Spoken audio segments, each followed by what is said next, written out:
The Bad Seed. Written by Jory John. Illustrated by Pete Oswald. I'm a bad seed. A bad seed. Oh yeah, it's true. The other seeds, they look at me and they say, "That seed is so bad." When they think I'm not listening, they mumble, "There goes a bad seed." But I can hear them. I have good hearing for a seed. How bad am I? You really want to know? Well, I never put things back where they belong. I'm late to everything. I tell long jokes with no punchlines. I never wash my hands or my feet. I lie about pointless stuff. I cut in line every time. I stare at everybody. I glare at everybody. I finish everybody's sentences, and I never listen. And I do lots of other bad things too. Know why? 'Cause I'm a bad seed. A bad seed. I just can't help it. Sure, I wasn't always this bad. I was born a humble seed in a single sunflower in an unremarkable field. I had a big family. Seeds everywhere. We found ways of having fun. We were close. But then, the petals dropped, and our flower drooped. It's kind of a blur. I remember a bag. Everything went dark. And then, a giant! I thought I was a goner. I thought I was done for. I screamed and I hollered, "Ah!" But I was spit out at the last possible second. I flew through the air and I landed under the bleachers with a huge thud. When I woke up, it was dark outside. A wad of gum had softened my fall. I felt okay, but something had changed in me. I'd become a different seed entirely. I'd become a bad seed. A bad seed. That's right. I stopped smiling. I kept to myself. I drifted. I was friend to nobody and bad to everybody. I was lost on purpose. I lived inside a soda can. I didn't care. And it suited me. Until recently. I've made a big decision. I've decided I don't want to be a bad seed anymore. I'm ready to be happy. It's hard to be good when you're so used to being bad, but I'm trying. I'm taking it one day at a time.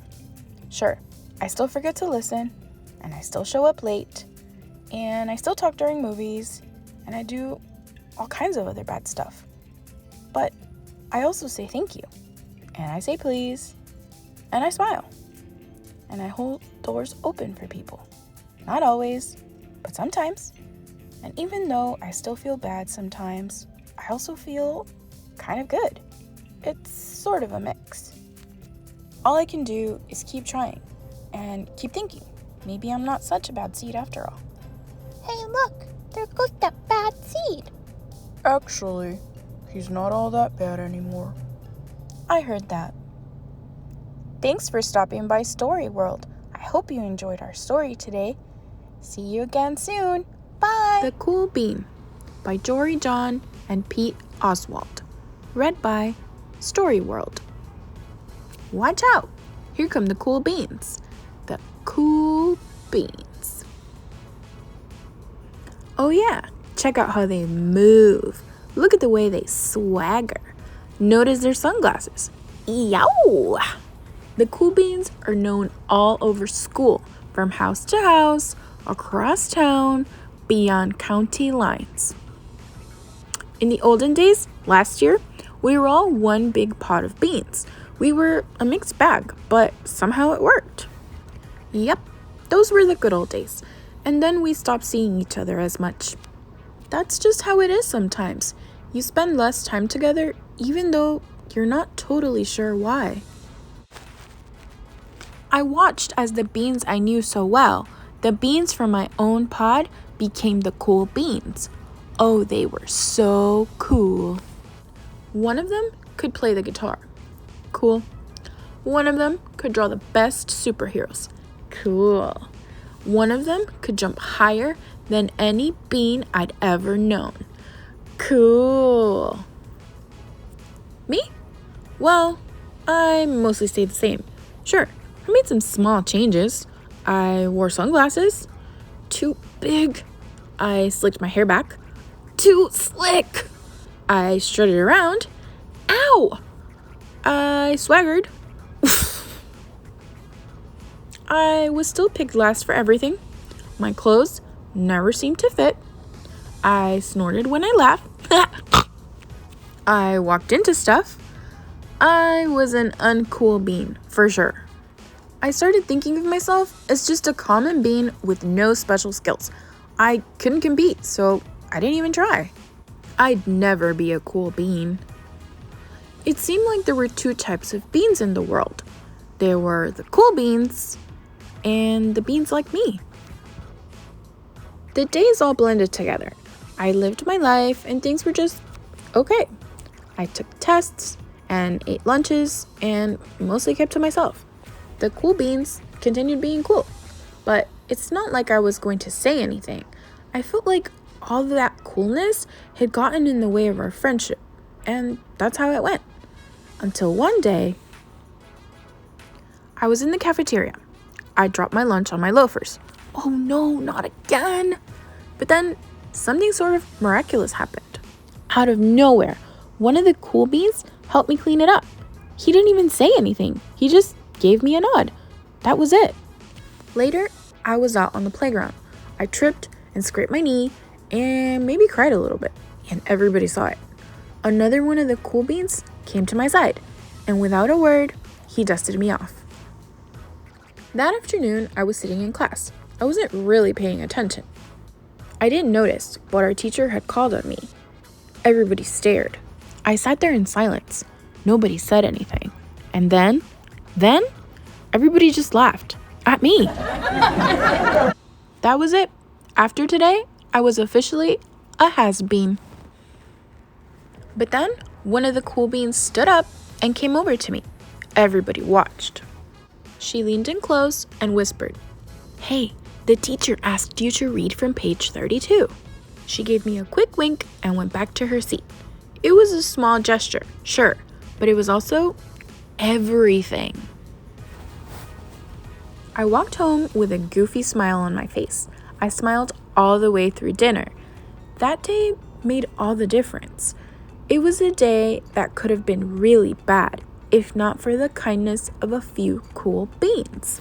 It gave me a shred of confidence. That shred of confidence has continued to grow. Somebody had my back, or a few somebodies. After that, I started hanging out with the cool beans again. How have you been? Get it? How have you been? Not all the time, but sometimes. At lunch, after school, even on the weekends. Throughout all of this, I realized that it's not about how you look or any of that other silly stuff. It's about a wink or a nod or a smile at just the right moment. It's about dusting somebody off, helping them up again, and pointing them in the right direction. You need a hand? Yes, please. Now that's cool. Thanks for stopping by Story World. I hope you enjoyed our story today. Please make sure to subscribe for more story fun. Bye. The Couch Potato by Jory John and Pete Oswald.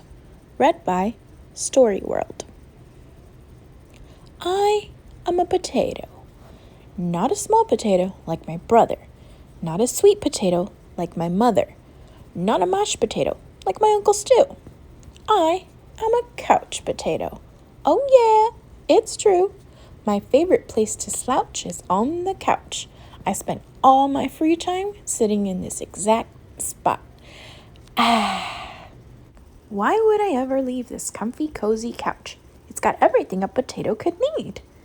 See, I have this, and this, and this, and one of those, and those, and this, and that, and these. Oh, and this. Check it out. This button activates a gadget that fetches me snacks whenever I want. Bam! Impressed? and I don't even have to move an inch. Much easier than going to the kitchen.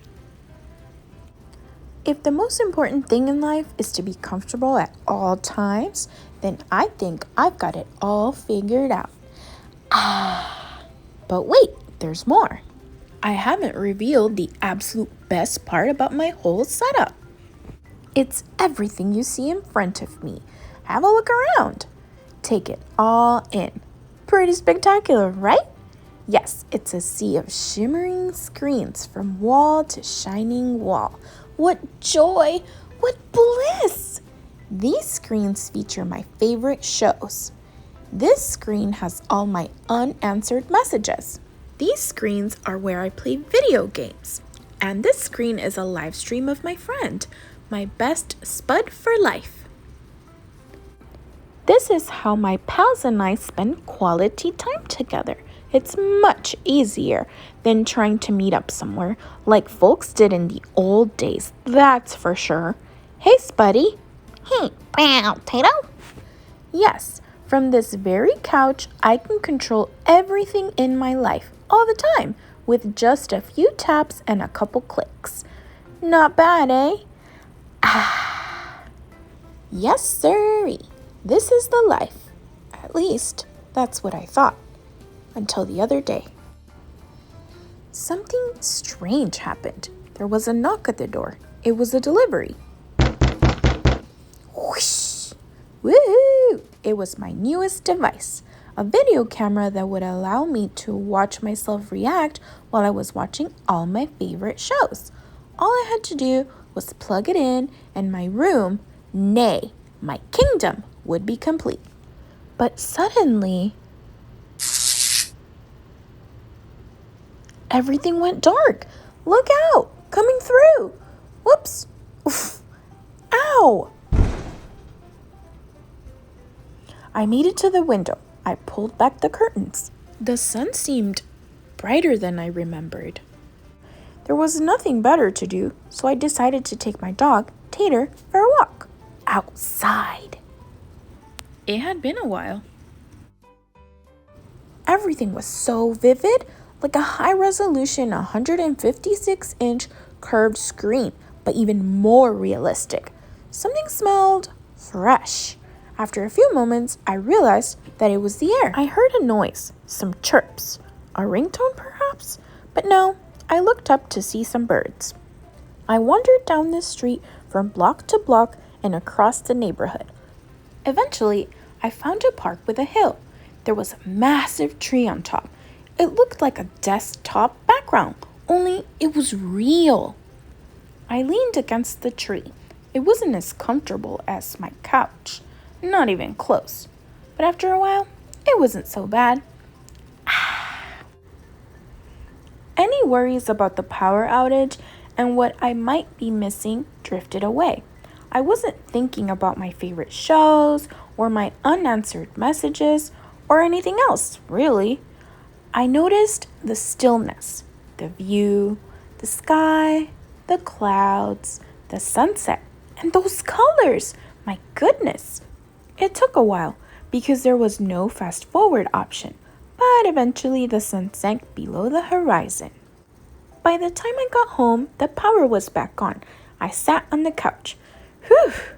I hit the button to brush my teeth. I pulled the lever to change into my pajamas. I turned the knob to watch a bedtime story. Then I noticed my reflection in one of the screens. I wondered how much of my life had been spent in that very spot. It was then and there that I made the decision to peel myself off the couch a bit more often, maybe every day even. And so that's what I've done. I've started hanging out with my friends, my best spuddies outside. We've started biking and hiking and swimming and hiding and seeking. Sometimes we have snacks and play board games. Sometimes we talk all day. We might watch the clouds. There's no big plan. We just see what happens. It makes me wonder, what if I don't always need to be totally comfortable? What if I'm happier when I have a better balance between my gadgets and the world outside? Because it turns out that I'm more than just a couch potato. I'm an amusing potato. I'm a smart potato. I'm a kind potato. I'm an entertaining potato. And I'm a sit on a hill and watch the sunset potato. Yes, there's a great big world out there, and I want to be a part of it. In person.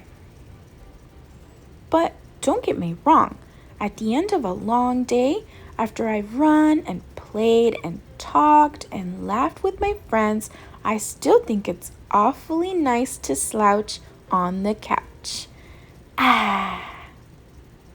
Thanks for stopping by Story World. I hope you enjoyed our spudtastic story today. Come back soon for more story fun. Bye! The Good Egg by Jory John and Pete Oswald. Oh, hello. I was just rescuing this cat. Know why? Because I'm a good egg. A very good egg. It's true. I do all kinds of good things, like I'll carry your groceries, I'll water your plants, I'll change your tires, I'll paint your house. If you need any help whatsoever, I'm your egg. I've always been a good egg. It's been this way from the start. Even in my earliest days, back at the store, there were a dozen of us living together under one recycled roof.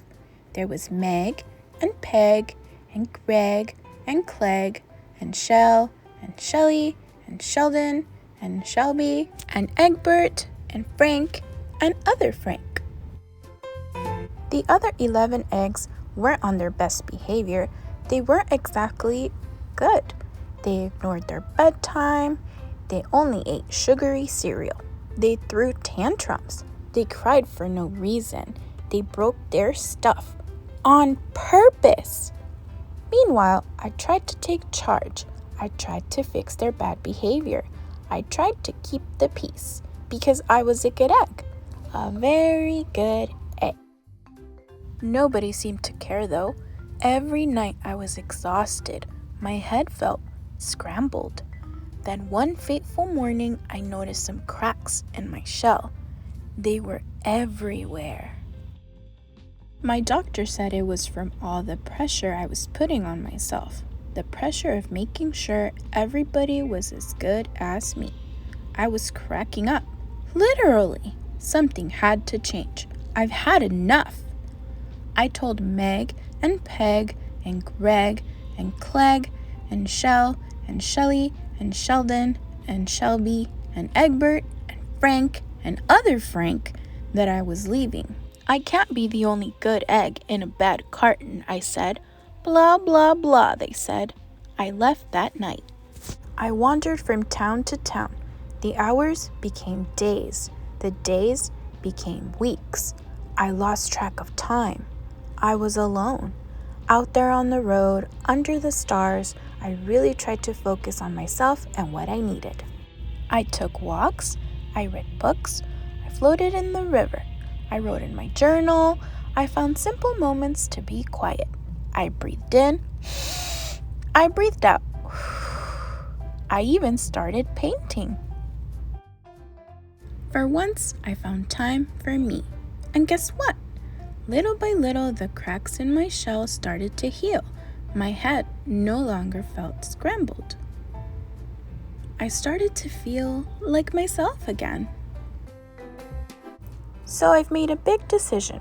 I'm returning to my old carton and my friends. Besides, I'm kind of lonely out here. This time, I know what I need to do. I'll try not to worry so much. I'll be good to my fellow eggs while also being good to myself. Here we go. Everybody missed me. I missed them too. Hello, Meg. Howdy, Peg.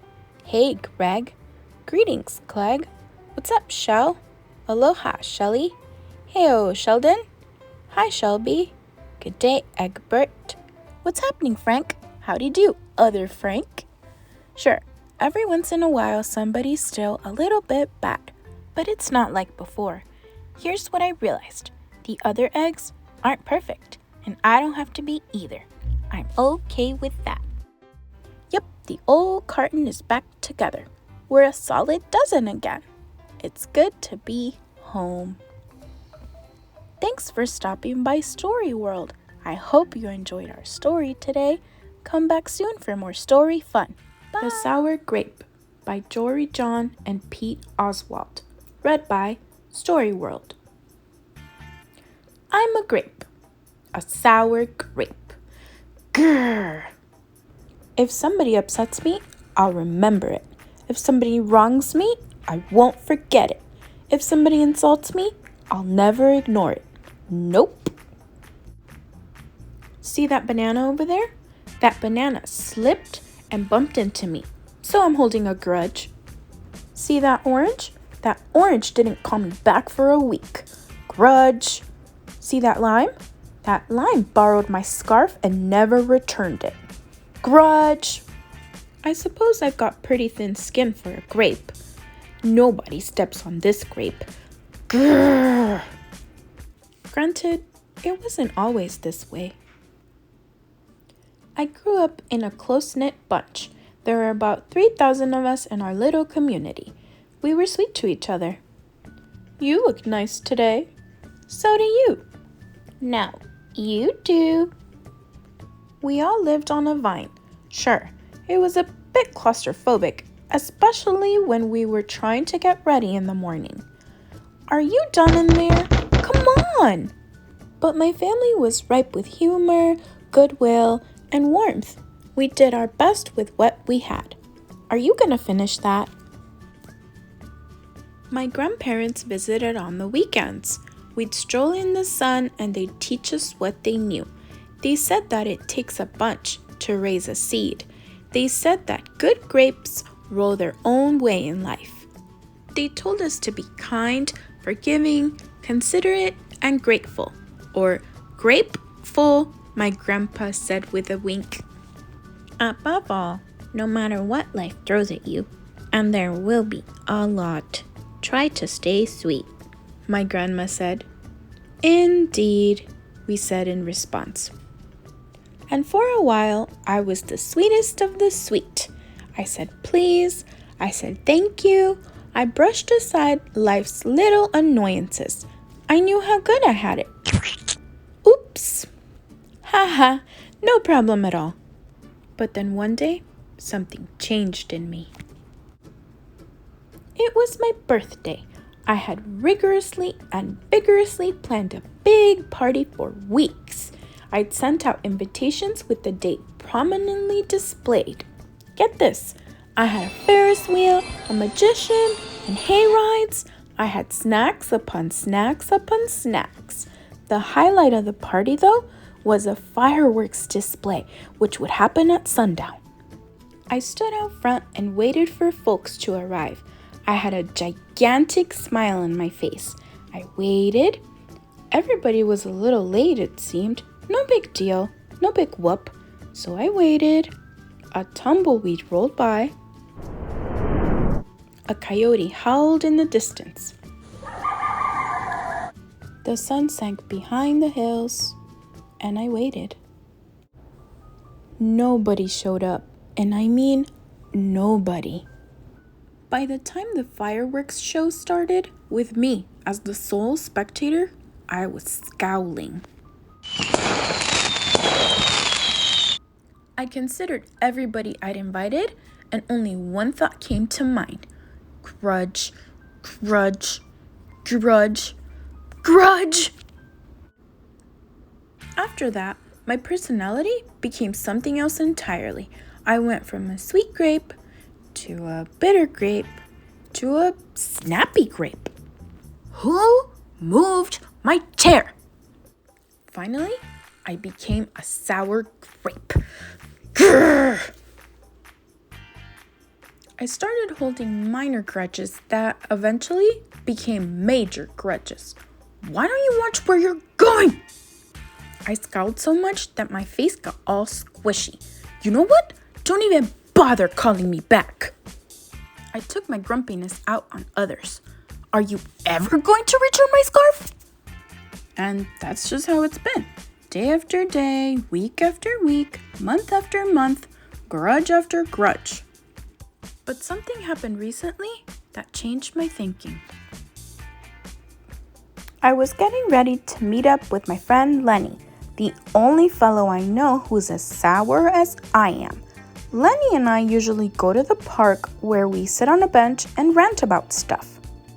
But just as I was heading out the door, I bumped my knee. After I bandaged myself up, I discovered I had a flat tire. Then I missed the bus, and the next bus was late.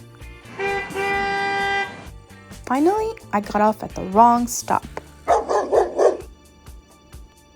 By the time I arrived at the park, it was getting dark. Lenny was fuming and furious, with a frown and a furrowed forehead. His face looked all squishy. We agreed to meet at exactly 4 o'clock. You're 3 hours late. I tried to explain why I was so tardy, but Lenny wouldn't listen. He'd already made up his mind. He'd formed a huge grudge and he wouldn't budge. I couldn't believe it. How unfair, I thought. How ridiculous, I thought. How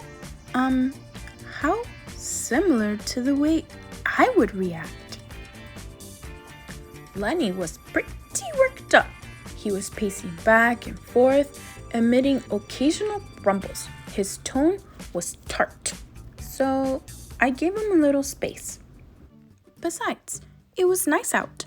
I noticed the sky changing colors, the melodic chirping of the birds, the evening breeze, the buzz of the park's insects coming alive at night.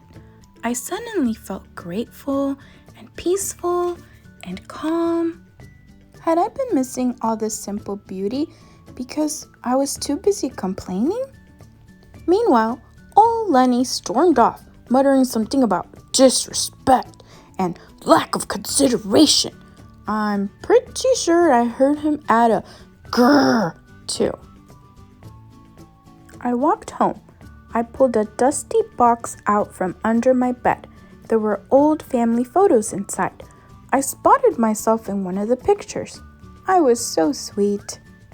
I knew that little grape from the photo was still a big part of me, deep down. It would just take some work to get back there again. And that was the exact moment I found the invitation I had sent out for my infamous birthday party, the one where nobody showed up. It said May 31st. But wait a minute here. My birthday was on May 21st. Alas, I told everyone to come on the wrong day. It was all my fault. I realized nobody's perfect, not even me. After that day, I started noticing other things too, like how remaining sour all the time is so draining. I'd wasted so much energy holding grudges when I could have easily cleared the air if I'd felt hurt. And yes, I still get upset from time to time, but that's okay because now I talk and I listen and I work things out instead of just walking away. My sourness is fading. I'm letting go of all of my grudges. And hey, it's working. Slip-ups happen. I'm just glad you're okay. Aw, thanks. That scarf looks sublime on you. Why don't you keep it? Really? You're the best. Aren't you glad we got to catch up? I'm so grateful that we did. Sure, sometimes I still let out a little grrr when I'm frustrated, like this. Grrr. But then I move on. My face is less squishy too. Oh, and don't worry, things are okay with Lenny. Gosh, sorry I'm late. You must be furious. No big deal, my friend. You know what? If you look at things in the right sort of way, and if you remember to be kind, considerate, forgiving, and grateful, life really can be pretty sweet. Yes, indeed. Thanks for stopping by Story World. I hope you enjoyed our story today. Come back soon for more story, fun, And don't forget to subscribe to be notified when I post new videos. Bye!